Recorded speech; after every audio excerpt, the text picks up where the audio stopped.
को हिरासत में लिया गया है। हिरासत में लिए गए पाकिस्तान रेंजर से पूछताछ जारी है। जम्मू कश्मीर के पहलगाम में हुए आतंकी हमले के बाद भारत पाकिस्तान की सीमा पर तनाव है।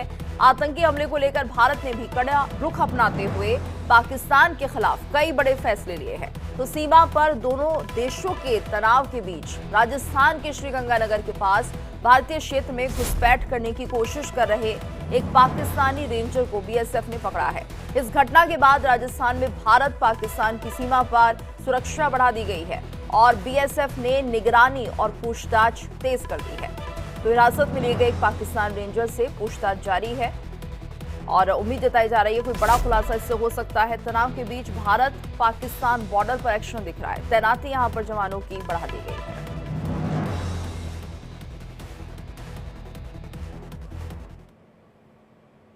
और एक और बड़ी खबर, पाकिस्तान ने फिर किया सीज फायर का उल्लंघन। पाकिस्तान ने लगातार 10वें दिन सीज फायर तोड़ा है। एलओसी पर बिना उकसावे पाकिस्तान की तरफ से फायरिंग की जा रही है। कुपवाड़ा, बारामूला, पुंछ, राजौरी में फायरिंग की गई।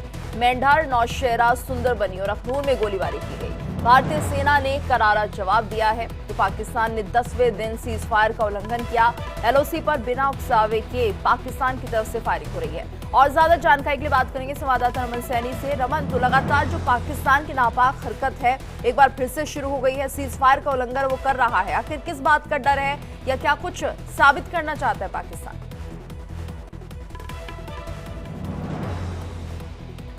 तो देखिए, एलओसी पर बिना उकसावे के पाकिस्तान फायरिंग कर रहा है। सीज फायर है यहां पर और ऐसे में पाकिस्तान की तरफ से अब सीज फायर का उल्लंघन किया जा रहा है। मेंढर, नौशेरा, सुंदरबनी सेक्टर में लगातार फायरिंग की जा रही है। 10वां दिन है जब ये फायरिंग रुक नहीं रही है और एलओसी पर बिना उकसावे के पाकिस्तान की तरफ से फायरिंग हो रही है। एक तरफ पाकिस्तान कहता है हम बातचीत करने को तैयार है, शांति वार्ता करेंगे, और दूसरी तरफ लगातार फायरिंग करता रहता है। हालांकि भारतीय सेना भी मुंहतोड़ जवाब दे रही है। मेंढर, नौशेरा, सुंदरबनी और अखनूर सेक्टर में ये गोलीबारी की जा रही है, जहां पर जवाबी कार्रवाई भारत सेना की तरफ से भी दी जा रही है। और ज्यादा जानकारी के लिए बात करेंगे संवाददाता रमन सैनी से। रमन, तो लगातार हम देख रहे हैं 10वां दिन है, फायरिंग की जा रही है और ऐसे में पाकिस्तान की मंशा क्या समझी जाए?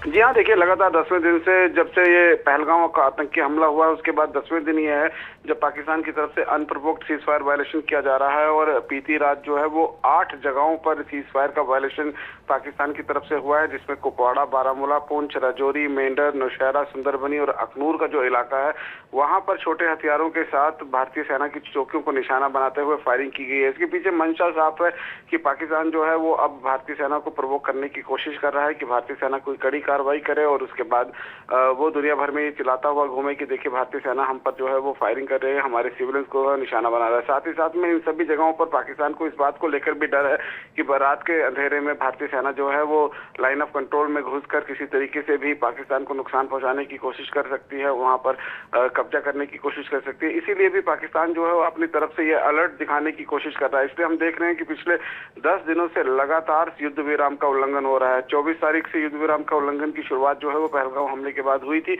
और उस तब से लेकर लगातार पाकिस्तान की सेना जो है वो अनप्रोवोक्ड सीज फायर वायलेशन कर रहा है। भारतीय सेना के बीच में जो डीजीएमओ है उनके और पाकिस्तान के डीजीएमओ में इस पर लेकर बातचीत भी हुई थी, लेकिन उसका भी कोई असर जो है वो पाकिस्तान पर होता हुआ दिखाई नहीं दे रहा है।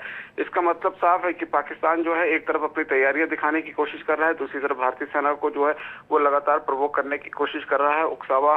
उकसाने की कोशिश जो है वो भारतीय सेना की तरफ से की जा रही है। कल जिस तरीके से अब्दाली मिसाइल का भी परीक्षण पाकिस्तान की तरफ से किया गया, उस पर भी भारतीय सेना और भारत की सरकार ने कहा है कि देखिए ये उकसाने वाली कार्रवाई जो है वो पाकिस्तान की तरफ से की जा रही है। हालांकि भारतीय सेना हो या फिर भारत की सरकार हो, उसने अपना पूरा मन बना लिया है कि इस बार कड़ी कार्रवाई जो है वो पाकिस्तान की तरफ से होगी, लेकिन कब कार्रवाई होगी, किस तरीके से कार्रवाई होगी, कहां पर कार्रवाई होगी, उसके लिए बाकायदा जो तीनों सेना है उनको खुली छूट दी गई है कि सेना अपने हिसाब से अपना लक्ष्य जो है वो चुन सकती है और पाकिस्तान को सबक सिखा सकती है। लेकिन पाकिस्तान के अंदर इतना खौफ है, इतना डर बना हुआ है कि पाकिस्तान को लगता है कि बस अगली रात जो होगी उसी रात में भारत की तरफ से जो है वो इस तरीके का हमला जो है वो कर दिया जाएगा और पाकिस्तान को सबक सिखाने की कोशिश की जाएगी। इसीलिए हम लगातार देख रहे हैं पाकिस्तान के राजनेताओं, पाकिस्तान के सेना के जो ऑफिसर्स हैं उनकी तरफ से इस तरीके के बयान जो हैं वो नजर आ रहे हैं। एक तरफ तो पाकिस्तान उकसाने की कार्रवाई कर रहा है, दूसरी तरफ दुनिया भर के देशों में जाकर वो मध्यस्थता की बात कर रहा है कि हमें बचा लीजिए, हमें किसी तरीके से इस जो युद्ध हम पर मंडरा रहा है उससे पूरी तरीके से टाल दीजिए। तो ये दोहरा चरित्र जो है वो पाकिस्तान का आज से नहीं बरसों से देखने को मिल रहा है कि जिस तरीके से पाकिस्तान एक तरफ तो खोखली धमकियां देता है, गीदड़ फटकियां देता है कि हम पूरी तरीके से तैयार है, वहीं पर अगर आप देखें तो महज 4 या 5 दिन का तेल जो है उनके पास उसका भंडारण जो है वो बचा हुआ है। और लगातार पाकिस्तानी सेना की जो मूवमेंट्स हैं वो line of control international border के इलाके में जिस तरीके से हो रहे हैं उससे पाकिस्तान की जनता जो है वो भी घबराई हुई है। खासतौर पर जो लाइन ऑफ कंट्रोल के साथ रहने वाले लोग हैं या फिर इंटरनेशनल बॉर्डर के साथ रहने वाले लोग हैं वो बहुत घबराए हुए हैं। हमारे पास ये भी जानकारी है कि अब पाकिस्तान ने अपने गांव जो हैं इंटरनेशनल बॉर्डर के साथ लगते हुए उनको खाली कराना शुरू कर दिया गया है। कोई भी मूवमेंट जो है वो पाकिस्तान की तरफ से सीमा के जो अग्रिम इलाका पड़ता है वहां पर देखने को नहीं मिल रही। उनकी फसलें जो है उनको काटने की हिम्मत जो है इस समय पाकिस्तान के जो लोग हैं वो नहीं कर पा रहे हैं, ना ही उनको वहां पर जाने की इजाजत दी जा रही है। तो खौफ और डर का माहौल जरूर बना हुआ है पूरे पाकिस्तान के अंदर और इसीलिए उस खौफ और डर के माहौल में अपनी जनता को ये दिखाने के लिए हम पूरी तरीके से सजग हैं, पूरी तरीके से तैयार हैं और भारत को उकसाने के लिए इस तरीके की कार्रवाई जो है वो पिछले 10 दिनों से हो रही है। और पिछले 10 दिनों में ये 33वीं बार है जब पाकिस्तान की तरफ से युद्ध विराम का उल्लंघन हुआ है। जी गीतू।